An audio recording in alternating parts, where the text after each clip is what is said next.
even know what sources you're reading, dude. Like, rape? Come on. When once has he ever even mentioned rape? I mean, you give all these opinions yet don't have literary evidence to back it up. I mean, I would love for you to prove your claims with actual quotes, like on the description. I mean, until you give me that, then your words sort of mean nothing to me. Because I'm a Nietzsche scholar myself. I know him better than the back of my hand, because it's more important than the back of my hand. And so for you to just throw around stuff like that just really kind of irritates me, because more than anyone else, he has attained the sort of icon martyr status of, having deep emotions and yet still having a warlike nature, being able to battle it. Whenever he mentions war in that context, it's only in that context. To battle emotions, a warrior in such a way that it's not violent towards other people. It's an interior war that he's talking about most of the time. And you just don't have any evidence literarily on your descriptions for that. So, he mentions the Jewification of Europe, but that doesn't mean that he's a fascist. He's talking about how all organized religions have a sort of like backwards mentality. And he is a beatnik hippie. When you said he wasn't, like, he's a left-handed vegetarian piano player and who had terrible eyesight, and he just wandered the mountains. His pictures look so crazy because he was trying to focus so hard on something while they were taking it, so he looks really intense. But his pictures are very misleading. And I'm almost positive that you haven't read this brilliant piece of work, Conversations with Nietzsche. Now once you read this and not his actual writings, then you'll get a clearer picture on what he was trying to talk about. There's a quote in here. It says, the gentlest man in even the smallest things, but a lion at the writing desk. And in his biography, Homo, he says that I am one thing, my writings are another.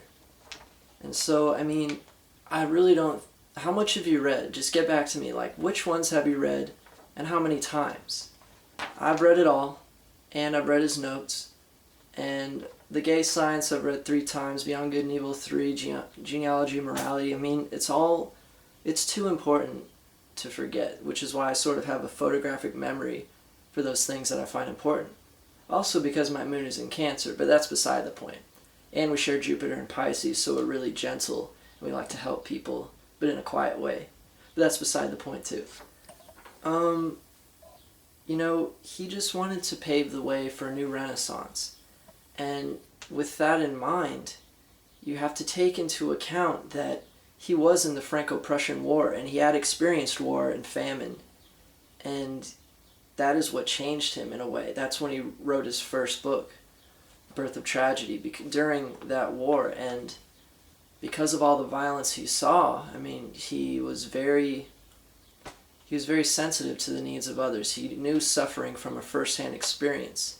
And of course his stomach ulcers and headaches and migraines, he said himself, only my sickness brought me to reason.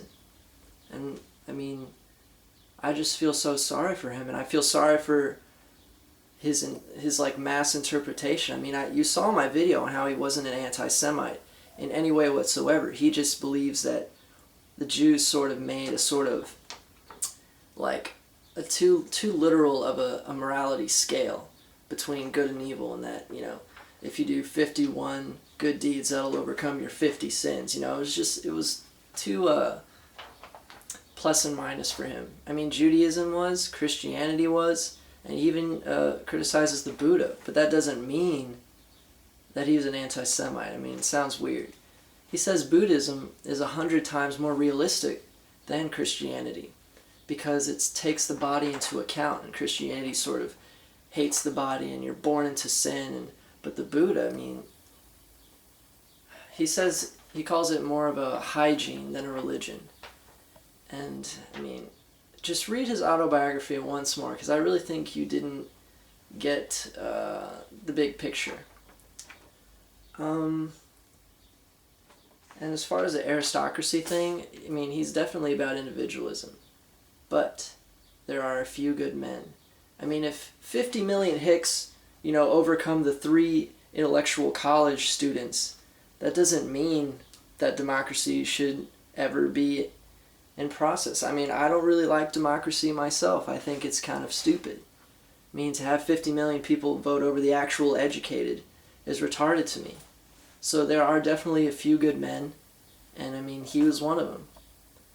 And do you know about his affiliation with Ralph Waldo Emerson? I mean, do you know his huge, profound connection with him? Because a lot of his essays are either elaborations on him, or he just straight out takes passages from him and translates it. Hold on. These two right here. Nietzsche and Emerson, Elected Affinity, George J. Stack's amazing. And The Romance of Individualism, Nietzsche and Emerson, by David Mickix. I mean, honestly, if you don't know Emerson, you don't know Nietzsche as well as you thought you did. And I'm going to have literary evidence on how he's not an anti-Semite right there. And I'm going to show you, like, a different side of him. I mean, he's a lot more gentle than people think, And Emerson is a lot more hardcore than people think. So I think you should just read him a little more and see what he's trying to say.